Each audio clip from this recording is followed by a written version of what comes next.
You are the best, man. Like, seriously, we could decide we were doing this at 11 o'clock, and you would show up at 11:01. Like, it's never very late, but it's always a minute late. It's always a minute, right, Alf? It's always yeah. I mean, it's amazing. It's a talent. I can't hear Alf now. Oh shit. From my perspective, I always get here right on time. You always get it right at time. I can't hear Alf, so I don't know. I'm having that problem again. For some reason, I can never hear Alf on these things. If I do, I'll have to go out and come back. All right, Ethan Skolnick, 5 on the floor, 5 Reasons Sports Network. Thanks for following all our episodes. The KZ Akpala episode did really well today, so obviously a lot of you were interested in that, some of the things he had to say. We'll talk about that. I've got Alex Toledo. I've got Alphonse Sidney. Alphonse, talk so I can hear if I can hear you. Can you hear me? I can't. Okay. Can anyone else hear me? I can hear you, Alf. Yeah, I never can hear him. I don't know what it is. I have an Alf blocker. All right, I'll come back to it. Nikias Duncan, our special guest today. Talk. Sounds like my ex-wife. Hello. Sorry. Well, I don't sound like your ex-wife, but I am here. I can't hear him either. It's the same. Oh my God! I can't hear him either. This is always the same problem. All right, get out and go back in. Yeah, you might have to come back out. I'm gonna have to come back in. So I'm gonna introduce what it is that we're doing, and then I'll go out and I'll come back in. So hopefully there's no chaos. We're going to go through a bunch of topics with Nikias because I sort of felt bad about this because we did some topics that he would have been really good on the pod about, and he wasn't there to take the opposite perspective. And so Alf, me, and Alex ended up agreeing on a lot of this stuff, and I want to give Nikias a chance to vent on it. All right, so let's start here with the first topic. Like I said, I might have to come back out and come back in. But one of the things we talked about this week, Alex and I, was Tyler Hero and the 2019 draft. And we redrafted it. Alex, since I can hear you, and he just disappeared as I say that, where did we redraft Tyler at? Where do we put him? I think we had him somewhere around 6-7. So that grading against others upside, he was around there, top 7. Okay, yeah, I think it was between 7 and 9. But anyway, it was higher than 13. And so one of the things that we revisited in that podcast was the opinions of everyone at the time, and Nikias deciding he wasn't going to cover basketball anymore because the Heat drafted Tyler Hero. So No. He said he was going to cover the Hawks. Oh, that's right, the Hawks. That's right, the Hawks beat. That's been a very productive beat for the last 30 years. All right, so I'm going to come back out, come back in, so that I have some time. Alex, you start, then I'll go to Alf, then we're going to let Nikias respond. Why did we say that Tyler should have been, as it turned out, somewhere between 6 and 9 in the draft? I think just when we were going pick by pick, I think a lot of people would say that Hero was top 5, 6 Rookie of the Year candidate this year. So just off of that, I think you could easily redraft Tyler Hero ahead of other guys who maybe didn't perform as well. And I don't know. It's more of kind of like an optimistic redraft to me because I think a lot of people would still end up not picking him too high just because of the, we don't really know if he's ever going to be a great defensive player or even an average defensive player. And other guys seem to have more of an athletic profile and therefore a higher upside. So I think that's why he ends up going like 8 or 9 instead of maybe 5 or 6, which is how, the level of rookie that he was this year. He was right up there with the best of them.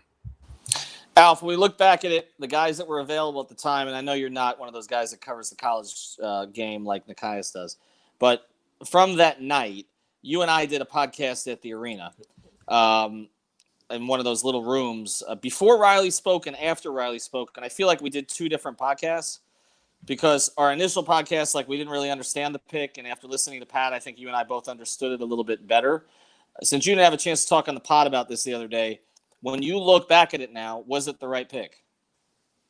Yeah, I think it was the right pick. If you look at the guys picked after him, there may be a couple guys you could say were good fits. But when you talk about the way this team shot the ball this year and the fact that 3-point shooting is such a premium, I feel like the one thing that Tyler Hero has that is always going to be to his advantage is he's going to be an elite 3-point shooter for years to come, and those don't grow on trees, right? So there's cases that can be made for other guys, sure, but what this team needed when we were talking about this team going into the season, we were all worried about their shooting. So a guy like Tyler was the right pick. I still think he's the right pick. I don't know if he's ever going to be a superstar, but he's going to be a starter in this league for years, and he's a specialist. Like you need those kinds of guys, and his arms aren't that short. All right, see, that's where we're going. Okay, the Caius. That's the way to bring you in. Oh, that's perfect. That's the way to bring it. All right, when Alex and I did this, when we looked at the guys picked ahead of Tyler, I think that's where we had him like 6th or 7th in a redraft. Okay, but then there were guys picked after Tyler. That's really more of the issue. And you liked a couple of them at the time. I think one of them you were validated about, which is Brandon Clark in Memphis. When you look back at it, I mean, Alf threw out the short arms thing.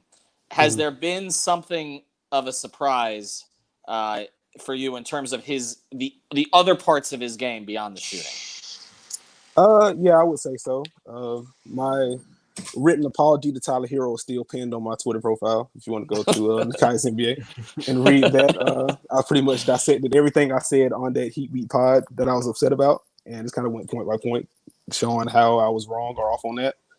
But I would agree with you guys that Tyler probably is a top 8 pick if you redraft it. I will say, based on what we've seen from him and specifically Brandon Clark this year, I will say I am vindicated on that.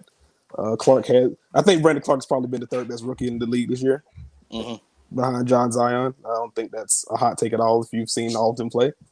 But I would say I've been surprised at Tyler hasn't been as bad defensively as I thought he would be. His rotations are fine.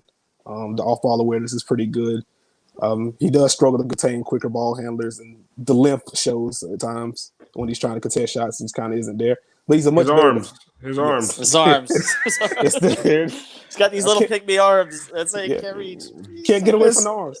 But I will say he does make up with that. He's a much better defensive rebounder than I anticipated. So I think, there's obviously value in there. You have to end possessions. Forcing misses aren't all you have to do. So he's fine in that regard. I do think as he grows into his body a little bit more, I think he's going to be probably a neutral or slightly below defender.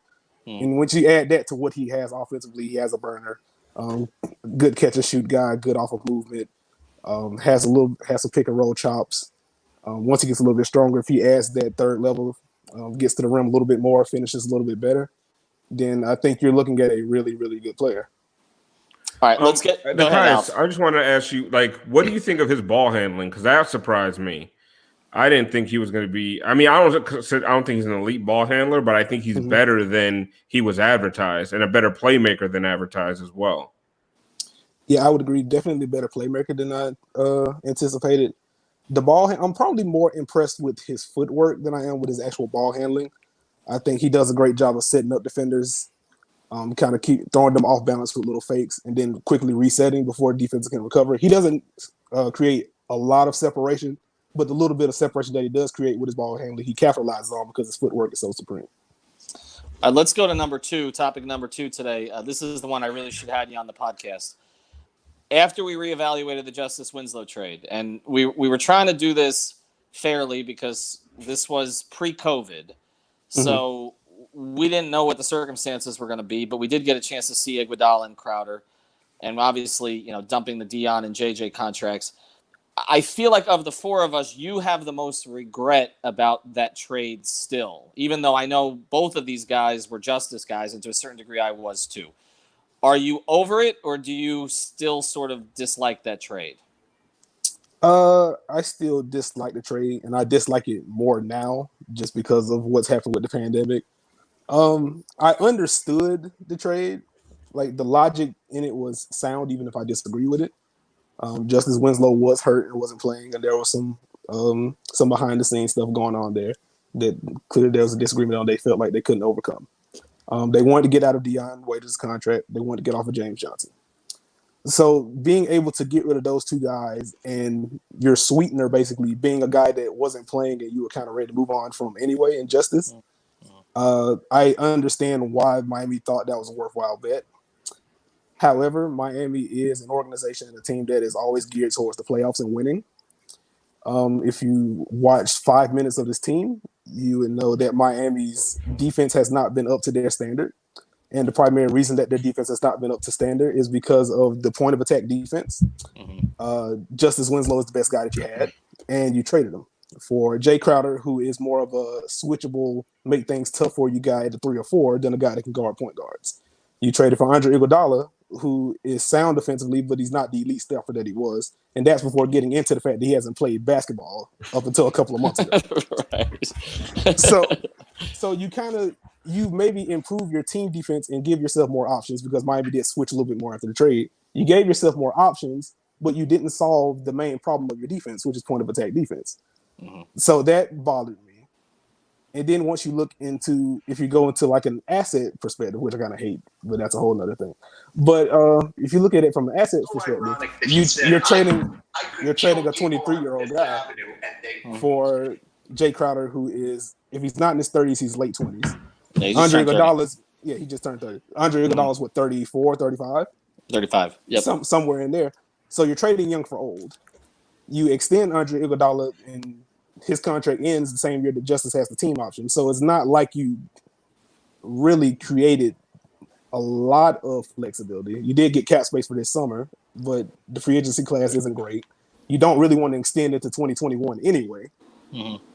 So the flexibility that you created is kind of fake unless you find someone that you can trade for on a 1-year deal. Mm-hmm. And I find it hard to believe that Andre Iguodala is going to be a better asset for you. Jay Crowder's an unrestricted free agent. I mean, unless you're going to sign and trade him, he's not going to get you more than Justice would. I didn't see the point in punting on that. Mm-hmm.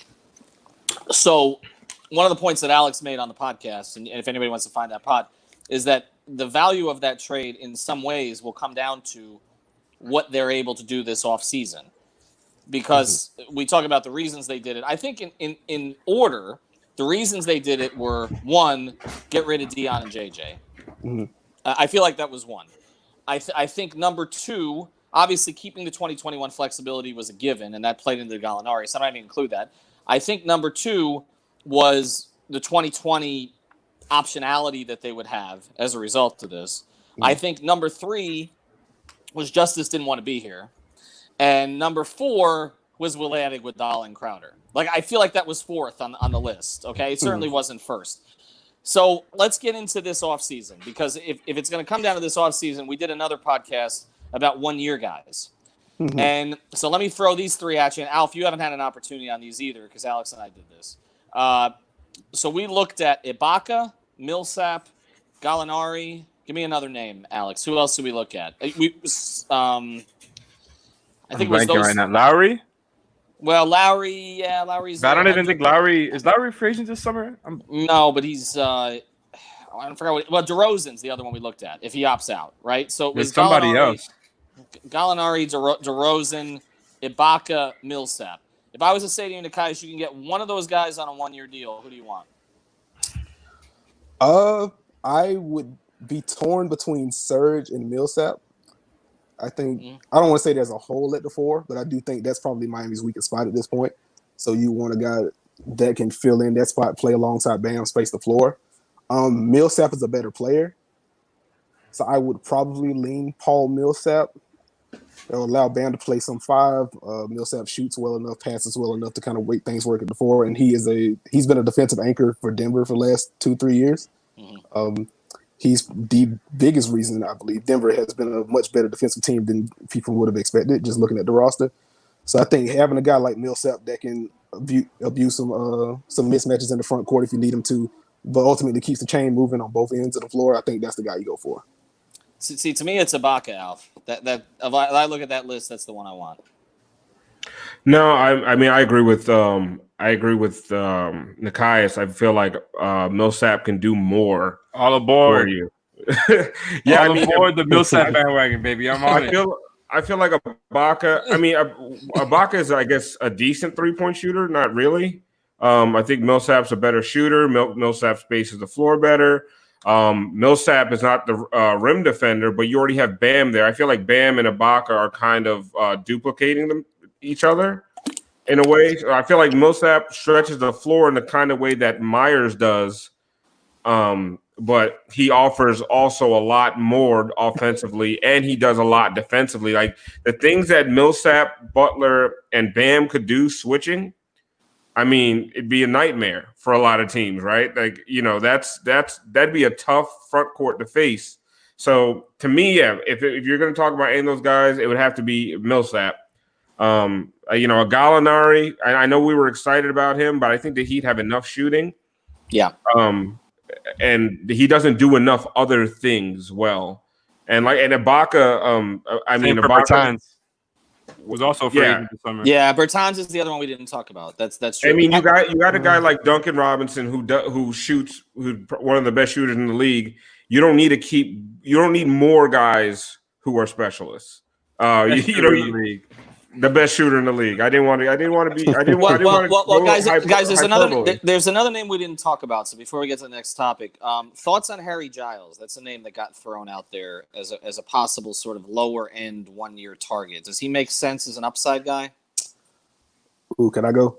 Yes, go. Oh man, I am a fan of Harry Giles. I was looking for any center that can pass the ball is kind of where I'm at, and Harry Giles can definitely do that. What concerns me is that the athleticism has dipped a little bit, which kind of happens when you tear both of your ACLs in like a 3-year span.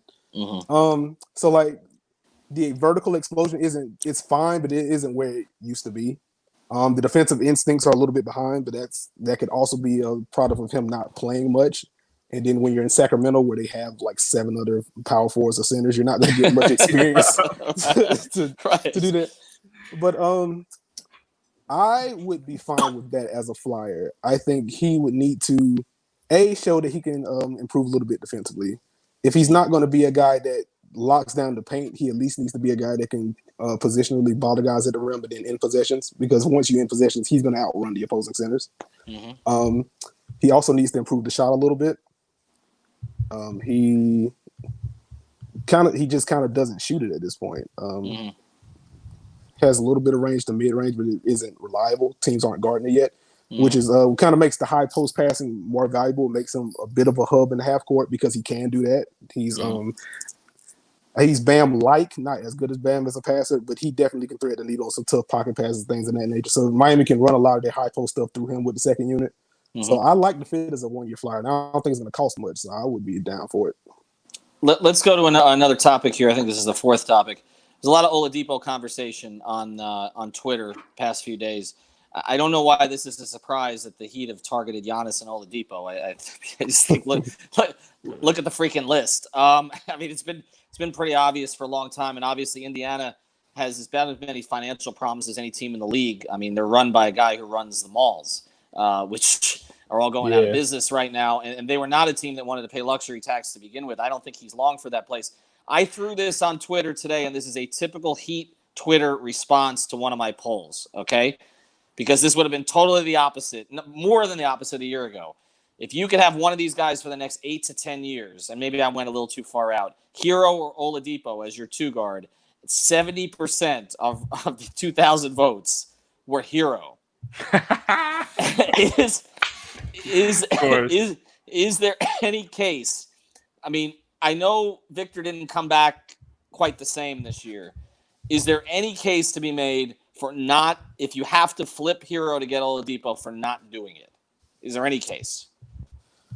I think the case to not trade Hero, if I'm understanding you correctly. Yes. The case to not trade Hero is if you're concerned that Oladipo is not going to get back to form, because that is lower body stuff. Mm-hmm. And he's not a guy that's predicated on athleticism, but that is one of his 2 or 3 best attributes. So if that wanes a little bit, then you'll definitely be a little bit concerned about how he ages. But I mean, he's not an old guy at all. Right. He's an all defensive level guy on the defensive end. He's a very good shot creator. The shooting is fine. He's a guy that can get to the line at will. I feel like you kind of make the bet on Oladipo, especially if he wants to be here. Which I would think he would. I mean, it's been pretty obvious about that. I mean, this question comes up. I mean, somebody said who's better, Oladipo or Beal? I don't think there's any question. Bradley Beal is better. But it's just a question of whether or not you could get him. But I mean, let's just look at this best case scenario. Okay, mm-hmm. Heat fans' dream right now that's been thrown out there is that everybody else basically is on the table, and your core 4 at some point is Giannis, I don't even know how you do this. I mean, but this got thrown out there. Giannis, Beal, or Oladipo, more likely Oladipo. Bam and Jimmy. Mm-hmm. If you And have Duncan. enough, and well, I'm assuming that Duncan is the long-term. Right? No, I'm assuming that Duncan is a long-term extension play in that. But even with just those four, and just pieces, is that championship level? Hell yeah. Yeah, that's yeah. That's the best. you get the best player It's- in basketball. You come kind on. of there. I'm just throwing it out there because this is the Heat fans' dream, but I don't think you can keep pretty much anybody Yes. else on the roster if you do it. I mean, he says it, but this came out here today. All right, let's get to our next one. We did a podcast. Chalmers and Beasley are always available. I'm not. if they Oh, need you to brought fill out spots. Alf. You brought it up, man. I'm not doing it. I'm not talking. Why about not? I'm not. This is like the Police Academy movies. I'm not talking about Mike. This is censorship.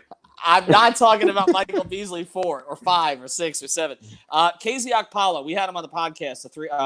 We all talked to him along with Leif, and he's a bright kid. Like we knew that. It comes across on the pod. How far away? I mean, all you've seen is clips, Nikias. I mean, how far away do you think he is from contributor? And I guess the big question is, and we should all talk about this, does he make, and I know there's news on DJJ with coronavirus. I'm sure he'll be fine. Does he make DJJ expendable, ultimately? Okay, first let me back up a little bit. Anyone that has followed me for any amount of time knows my feeling on DJJ, the player/asset. He should have been expendable a long time ago. He just has way too many questions in the half court to feel comfortable with, I feel like. If we're bringing it back full circle, I think Miami threw the wrong young wing into the trade to try to bring Iguodala in. I think DJJ is the guy he should have sold high on. Mm-hmm. But to bring it back to KZ, though, I would say he's probably a year away. I think it's going to be mostly down to trying to figure out a role offensively. If the shot comes along, things look a lot more clear. Even in the little stints that we saw of him last year, he has arms all over the place. He's definitely a guy that can fit at the top or the bottom of Miami's 2-3 zone. What was that? The Sacramento game where he was just kind of pick-sixing people all over the place. Mm-hmm. So I think there's already a natural fit there. He has the physical tools at least. He has the activity. Has some flashes with those like long stridey drives. Not going to call him Giannis at all, but just kind of in that ilk of picking up his dribble from 3-point line and still end up at the rim somehow. He mentioned that as one of his best skills in the interview. He did. Let's see, there we go. I mean, I got to listen to the pod now. But, you do have to listen to the pod, damn it. But no, I'd say he's probably a year away from being like a steady contributor. I think he's kind of a break glass in case of emergency guy right now, like he was last year, until he figures out the shot or finds some kind of defined role offensively. Because I will give it to DJJ, while he does have the question of the shot, he is a really good he's a really good roll man. He's a really good vertical spacer already. So, sorry, guys. I'm looking at Benjamin's comment there. Yeah, Giannis is KZ's floor. I am writing down some of the questions, guys, so don't worry about it. I'll get to them later. Good stuff. But I will say, like, DJJ has carved out a role as kind of like a rim runner and an offensive rebounder. And I don't think KZ has that. So I think the offensive fit is a little murkier until he figures out the shot. So that's why I kind of have pause. But I think he's close. I'm interested to see. Go ahead. I'm interested to see if because he kind of, the way that he was talking about himself, he kind of thinks of himself as kind of as somebody who can create his own shot, because he directly compared himself to Brandon Ingram, if I remember correctly, in the interview. Yes, he did. It surprised me, actually. Yeah, and I kind of get what he's saying. He's somebody who kind of like the way that he dribbles is a little bit higher up. He has kind of like that little crossover. So I wonder if he's gonna try to get going, like whenever he gets like a, maybe somebody closes out on him as a shooter, and let's see if he starts like kind of, making some moves from there. I want to see if he tries to show out in those types of, role player situations whenever he does get some play time. I think him not being able to play summer league kind of hurt him. Yeah. And also kind of bringing it back to the justice thing. KZ has shown those on-ball flashes in the summer league and a little bit in his NBA stint.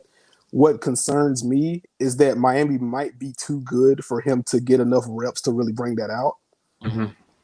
So I'm not sure if he will get the. I don't know if he'll be able to experiment because Miami has win now expectations, especially if you roll this over to 2021. They're going for Giannis or Beal or Oladipo. I don't know if he's going to have room to really stretch himself in that regard. All right, I want to get to just a few rapid fire questions, and then I want to get to some general stuff about the league's return because I know both Alf and Nikias and Alex, to a certain degree, have some concerns about what's going on right now. So I do want to get to that. But there are a couple questions that have come in. One, rapid fire. Alf, 2017 draft. If Donovan Mitchell was there with Bam Adebayo right now, you take? I'm probably doing some Heat Homer stuff, but I'm still taking Bam. Wow. I just think Bam is. I mean, I know I sound like a homer, man, but like what Bam does for you defensively and now offensively as a point center, I mean, he does everything for you on the floor. That's and to me, it's what he does is invaluable. So I may sound like a homer, but I'm still going Bam. Alex, you still go Bam? I can't not pick Bam, man. I can't do it. I just think he's gonna keep getting better too. Like maybe if we were saying that if Bam was gonna stay around this productivity, I would go Mitchell. But I think Bam is just gonna keep getting better from this point. So I'm gonna pick Bam. Nikias is going off the board on this one. I know you are. Because you don't like to pick at the time. You made it easy for him. No, I think I take Bam because of the defensive versatility. What I will say, as a guy that has constantly slandered Donovan Mitchell for on and off court reasons, I do feel like the situation that he has in Utah, specifically the fit with like Rudy Gobert, he's had Rudy Gobert and Derek Favors in the front court. I don't think he's really, and Quinn Snyder's great of a coach he is, they've always played at the snail's pace. I don't feel like Donovan Mitchell has ever really been fully optimized. Mm-hmm. And that's, I mean, he does have some tunnel vision sometimes. He does take some bad shots. But I don't think he's in a great environment. So I'm also kind of interested to see what he looks like in a team that plays faster than a snail and also has some shooters that are also willing to shoot. But I think I still do take Bam because what he does defensively, what he does as a passer, as a rim runner on offense, if the shot comes at all, he's going to be dangerous. You saw the second half of the year, he was taking more guys off the dribble, getting to the free throw line more. I do think he's a rare mismatch at the 5, so I think I still go Bam. All right, I got Nikias, one. Wait, Nikias. He needs to shoot 3 threes a game, doesn't he? Yes, he does. Thank you. That's what I've been screaming. He might come back doing that. All right, but let's get to this one, and I'll start. The player that I think is going to come back from this break looking considerably better than he went in my opinion, is Kendrick Nunn. I just have a feeling on this. I feel like he got started. He came out of Summer League, came out of the preseason. He had that really hot start. He kind of hit a wall where people started to figure him out a little bit. And I felt like when he got healthy after the Achilles, after the break, after Rising Stars, he started to ascend again. And Alex and I have talked about this. I feel like he's the John Starks of this organization. The guy that like everybody has sort of been waiting. Like he comes out of nowhere. Everybody's waiting to trade, and he ends up being in the place for 6 or 7 or 8 years and starting on a playoff team. Like I can see that happening. Let's start here this way. Do you see Kendrick Nunn as a long-term part of this future? And I'll start with Alf on this one. Who do you think is the player that's going to come back from this break looking better than he went in? I think Nunn is a good one just because he was on the ascent. But I think Tyler. Tyler was out, of course, but I think Tyler's going to come in looking. I honestly think he's built for these kinds of challenges.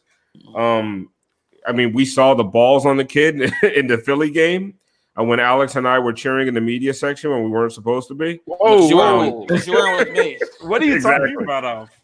We weren't in the media section. We were like some weird scout table by the doors lounge. If you've been with me, that wasn't happening. That was not happening. Thank God they moved us because that was a fun game. But anyway, I think Hero is built for playoff moments, and I'm excited to see how he comes out. But I also agree with you. I think Kendrick Nunn was on the ascent, and actually that's why I don't think he's going to be with this team for a long time because I think they might actually trade high on Kendrick Nunn, and according to Caius, they never do that, but maybe they will this one time. Alex, your feelings? Is there a guy you think is going to come out of the break better? Listen, Alf, I think the answer here is no work, no check. I'm going with Tyler Hero. I want to see him.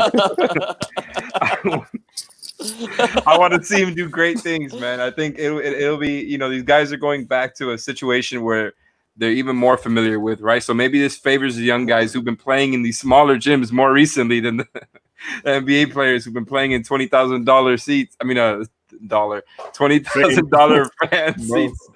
But it's gonna be a little like Summer League. I mean, it's true, and None and Hero tore up Summer League. So there you go. And I don't know, something about Hero is like I could just completely picture him like winning games by himself in the sense that like he'll have a crazy stretch, right? He'll have like a 12 points in a row in a after they've gone 3 minutes without scoring or something like that. What do you think, guys? Okay, so two things. One, I think the actual answer to this is so obvious that we're kind of skipping over it. I feel like the answer is Jimmy Butler. Yes. He's the guy that he's the guy that sent everyone on the team basketball hoops, if I remember correctly. Yes. Low-hanging fruit. And I mean, the other thing is that, like, as great as Jimmy was, and I think he was a strong candidate for like the All-NBA third team as a forward, Jimmy Butler shooting 28% on jumpers this year. Mm-hmm. Like, there's no way to go and up. And if that's going to change. Yeah, and when you're in a situation to where all you can really do is shoot around, I think that's going to be good for Jimmy for some rather obvious reasons. Second, on the Kendrick Nunn front, Alex, I feel like you will relate to this more than anything. In my career on 2K, there's a defensive drill, right? It is called screen defense. And what you do on the drill is that you fight over screens. Very self-explanatory. That is all I need Kendrick Nunn to do. That is quite literally all he needs to have been doing throughout this break. Learning how to fight over screens. It would make such a difference. It would. I mean, and I've said it, and I've gotten blowback from it. And I like Kendrick Nunn. I think he's offensively, I think he's bailed them out a lot. Like, there's been times where nobody could get a shot and Kendrick Nunn can get his own shot, but he's the worst defender in that starting lineup. He might be one of the worst, top 2-3 worst defenders on the whole team. Mm-hmm. There's a lot that happens at the like the Kais was saying, at the point of attack, that just gets right past him, and it ends up making guys like Bam and Myers Leonard look bad on certain occasions. Mm-hmm. And it's really just a guy getting past Kendrick, and he is way, way, way too fast, strong, and athletic for that. And that's probably what bothers me the most out of anything. It's like he has all the physical skills to be at least an average to above average defender. But he is right now. He's so far below average. It's shocking. Mm-hmm. But I will say his playmaking, like we were saying, his ascent towards before the virus, his playmaking. I mean, like night and day from the beginning of the season. The other guy I've mentioned on the podcast a few times, who I think could be a huge factor in this kind of environment, and I would not be surprised if he's Eric Spoelstra's starting point guard when all this begins again, is Goran. And I understand, Nikias, your concerns about him defensively. I have the same concerns. But I just think he's played in this kind of international. It feels like an international tournament to me a little bit. It does. It feels like. I don't mean because International House of Pancakes is down the street along but it feels like that. It's a weird format. You don't know what you're going to get from guys. Goran has had to sort of condition himself for years for different kinds of off seasons, all kinds of things. He knows how to do this. He's been in Miami the whole time down here now. I just feel like Eric is going to trust certain guys that he knows what they're going to give them. He's going to, and I feel like it would not stun me if Goran Dragic is their starting point guard in a playoff series, just because Eric's going to throw everything else out the window and say, this is a guy I want the ball in his hands, and I feel like I can trust him. Wouldn't surprise me, but it would hurt. I don't know if that's the move you make. I don't think you mess with one of the most successful starting lineups in all of basketball this year. To me, that's just a huge mistake. I mean, but that's just me. But the only thing about this successful starting lineups is that we're seeing guys drop out, and then you're going to see other guys pull hamstrings in the first week on all kinds of different teams.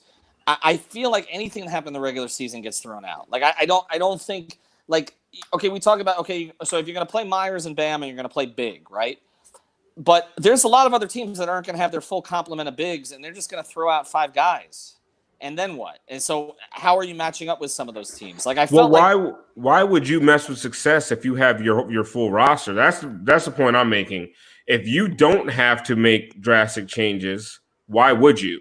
When you had a starting lineup that was mauling other teams, especially offensively, I just don't see why you would change that up to basically to mirror another team that's missing a piece. Like that doesn't you'd want to make them play your style because your style was super effective. I don't see. And listen, we've seen Spo do some crazy things, right? Right. And I'm not going to be the one to sit here and question Spo. I'll leave that to Nikias and Hot Take Harry on Twitter, because I don't. You guys, I always tell everybody I don't know shit, but I just wouldn't mess with that lineup. That lineup was kicking ass all year long. But I'll think this is why I think Eric's going to mess with it, because he's one of these mad scientist guys. I remember seeing him in Orlando because we all stayed at the same hotel in Orlando when they used to have summer league there. And like I remember it was right after they got the Deng team. So what was that, 15, 16? Mm-hmm.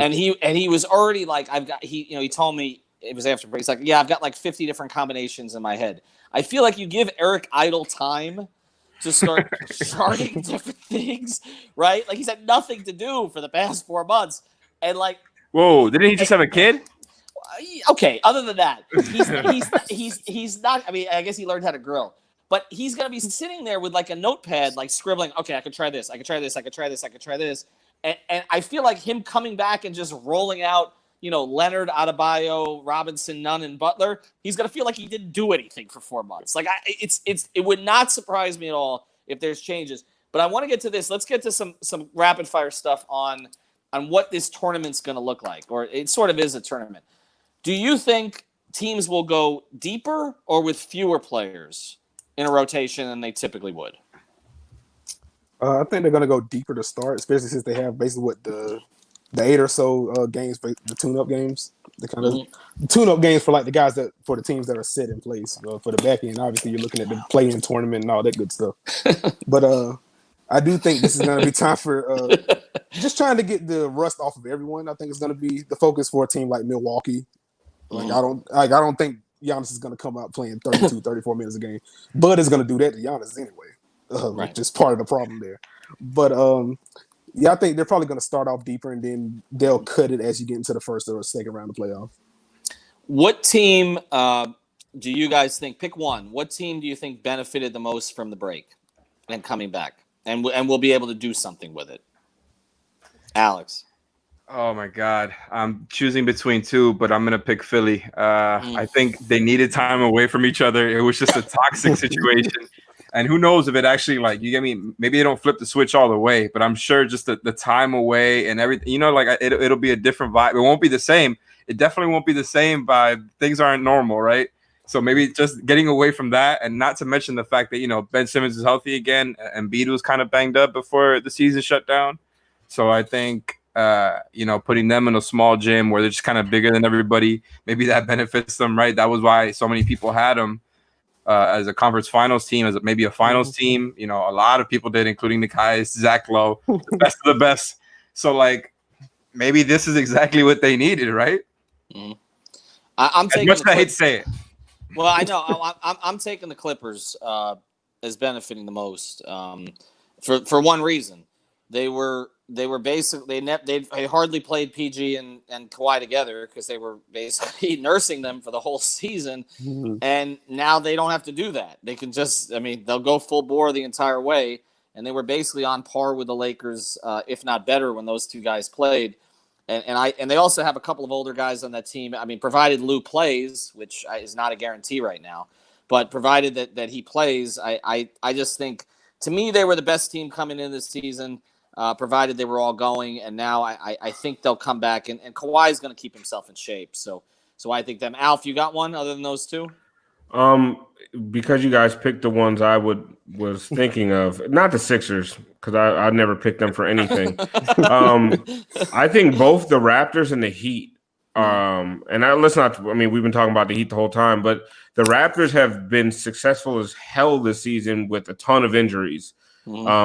They've had I don't know if maybe they've had more injuries than the Heat. I'm not sure, but they've dealt with a ton of crap, and they're sitting right on top of the East.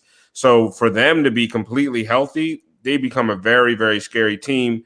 Even though Bam completely erases Siakam, so they don't scare me.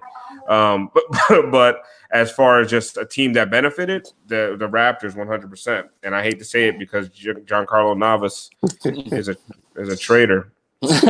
Well, that's true. Nikias, you got one on those three? Yes, I would say the Houston Rockets probably benefit the most. Wow. They were going through. I mean, obviously went through a drastic schematic shift. PJ Tucker's their starting center at this point. God bless PJ Tucker for having to guard players 6-7 inches taller than him all the time. But then they just got rid of Isaiah Hartenstein, signed David Nwaba. So I mean, they just have Tyson Chandler's the only center on the roster, which is an issue. But we've seen, like, James Harden has slimmed down tremendously. There are clips of Russell Westbrook like tossing medicine balls 20 yards during his intense workouts. I think their stars are definitely ready to go. PJ Tucker could use the break. A guy like Robert Covington, who has been a godsend for them defensively, giving him some kind of rest so he can gear up to kind of guard up against bigger front courts. Eric Gordon. Oh, God, so bad. What a season it's been for Eric Gordon. Just giving those guys time to regroup since they're playing so much differently than the rest of the league in terms of size. I think that's going to be good for them. All right, let's get to the final thing here. Very simple question with a lot of potential answers. And Alf, me and Alex did one of these pods, but I know everybody's been active on this on Twitter. In light of everything that's happening, obviously COVID, social justice, the possibility of significant injury that may be exacerbated, putting people in a bubble for 3.5 months, and now you've got guys coming back testing positive. Should they even be playing? Nikias, I'll start with you. No, they should not be playing. I understand why they want to play. Money talks very loudly. You can't drown out that noise. You also don't want to seriously affect future seasons as well. But this pandemic isn't close to ending. We don't have a cure for it. For the virus at all. Florida specifically does not seem to have much of a handle on this thing. No. And that is before you get into the social justice issues, the protesting that is going on that affects a predominantly black league, headlined by the biggest star in the league, LeBron James, who is he started his own initiative, More Than a Vote. Yep. So we don't know if it's safe, and beyond that, there are more important things to be focused on right now. I think the NBA is in we're just in general, society's in a very unique spot, because even if you ignore the virus, the virus kind of helps in a way, because everyone's in the house. You have no choice but to focus on the atrocities that minorities, well, particularly black people, have been speaking on for years and years and years. Thank you, Al, for wearing the shirt. So we're uniquely focused on those issues right now. So trying to force the NBA into a bubble in a state that is handling this thing as poorly as possible is both counterproductive and dangerous. You guys both agree, essentially, right? I actually don't. I don't. My thing is, I believe any player that has a conscientious objection to playing should not play, and they should not be forced to play. They should be able to stay home, and nobody should like what happened with Avery Bradley, with Lakers fans calling him every name in the book because he decided to do what's best for him and his child. Like, if you're one of those fans, you can go straight to hell, right?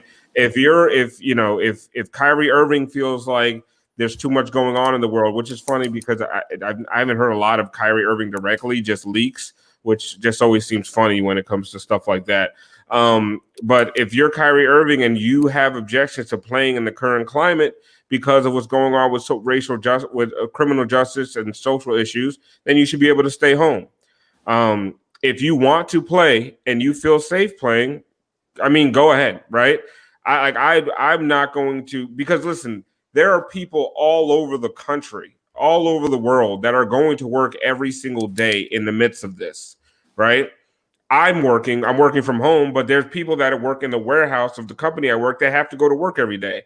So people are choosing to go to work, and they want to go to work. And if they want to go play basketball, go right ahead. And also, if they feel like playing basketball under a national spotlight can heighten their voice, then go ahead. My thing is, Let people decide, and don't castigate or chastise anybody who decides that they don't want to play. Don't sit there and put your own feelings on what they're saying. Oh, he doesn't want to play because he's lazy. I've seen that about Justice Winslow, because he was like, he's questioning what's going on right now.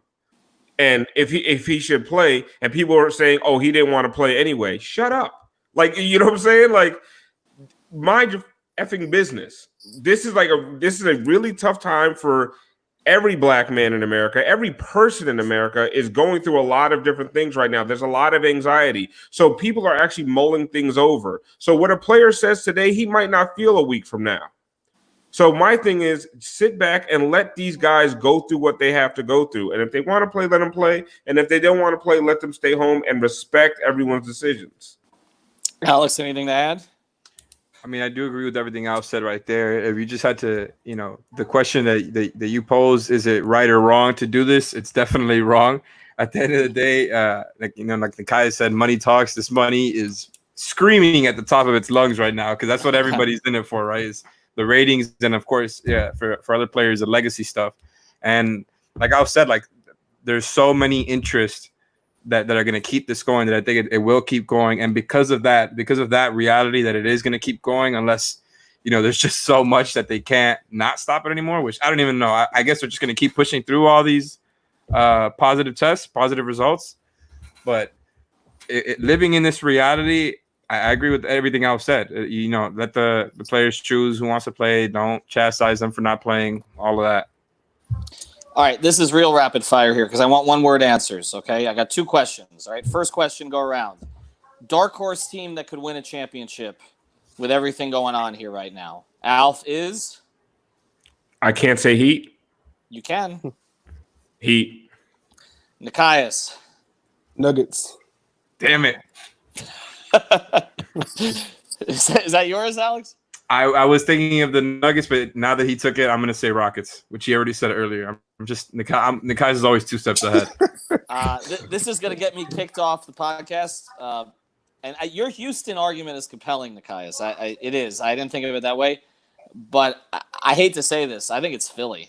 I think it's Philly. I mean, if you're talking about a dark horse team, that maybe got its bleep together. All right, last question. Alex is going to go last on this one because he's the one who created all this shit again. Yes. Michael Beasley, yes or no? Yes. Stop it. Yes or no? Alf, yes or no? No. Nikias, yes or no? Absolutely not. I can't do it. Alex, I'm not asking you. Bye. See you. That's it. 5reasonsports.com. Follow Alf954, Nikias NBA, Tropical Blanket, 5 Reasons Sports on Twitter. Also, 5 on the Floor 5 on Twitter, and Ethan J. Skolnick on Twitter. Buy the shirts from the website. We got a few of them here. We've got the Black Lives Matter shirt where we go. A lot of that goes, all of it goes to charity, actually. So that one's on the website. Those are actually getting out pretty quickly right now. You can't really show the back, right? You can't show the back. No. You could show. No, you can't show the back. This is the Bucket Brothers T-shirt. See, Jimmy, Tyler, before Tyler did the hair, it's kind of the Miami Vice theme. No work, no check. No work, no check. That might be on there. Well, am I allowed to say the next? We got a hero. No, just leave. Leave Smoot alone. Let him have his time. We've got a great hero shirt that's going to go on the site as soon as we can post them. Bam VP shirts, Bam Giannis 2021 shirts, all on the website. Of course, all our Tua shirts, and entire month. Use the code SPORTSBACK2. You get 10% off if you spend 30 or more, which is basically 2 shirts. All right. New 5 on the Floor is coming up next week. Janelle Moore has joined us. She's been writing for the website. She's going to join us on 5 on the Floor next week. She may be our special guest here next Thursday. And Nikias, thanks for coming on. Appreciate it. Thank you. All right. Have a good one. Be easy, guys.